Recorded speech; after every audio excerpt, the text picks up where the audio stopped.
Il-Gvern għandu immedjatament jilqa' il-proposta tal-Partit Nazzjonalista u jraħħas il-kontijiet tad-dawl u tal-ilma bin-nofs.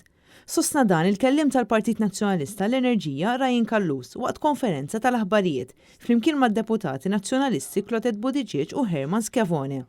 Rajin Kallus sostna li l-Gvern għadu ma ċaħax dak li l-Oppożizzjoni sostniet 3 ġimgħat ilu, ċewwe li l-Maltin u l-Awċin qed jitilfu 86 miljun euro fis-sena b'riżultat tal-politika ħażina u korrotta tal-Gvern fil-qasam tal-enerġija. Din iċ-ċifra issa komplet tiżdied għal 91 miljun euro fis-sena minħabba l-kollass fis-swieq taż-żejt u r-roħs tal-gass fuq livell globali. Huwa elenka 5 raġunijiet għalfejn il-Maltin qed jinsterqu minn kontijiet għolin.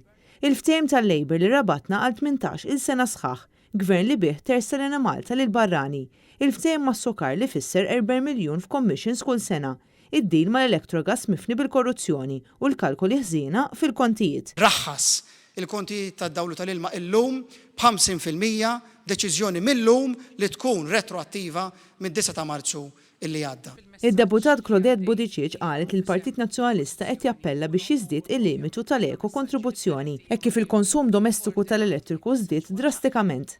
In-nies qegħdin maqbudin id-dar għax qed jobdu dak l-istruzzjonijiet li qed joħorġu min-naħa tas-saħħa, qegħdin jikkonsmaw ħafna iktar dawl u ilma u aħna qed ngħidulu lill-Gvern isma' irrevedi ir-rata li biha tikkalkula s-soltu l-eko kontribuzzjoni. Min-naħa tiegħu Herman Schiavone qal li ħafna self-employed u ħaddiema qed jiffaċċjaw sfidi finanzjarji kbar fejn ħafna diġà tilfu l-impjieg jew xogħolhom jinsab imdendel.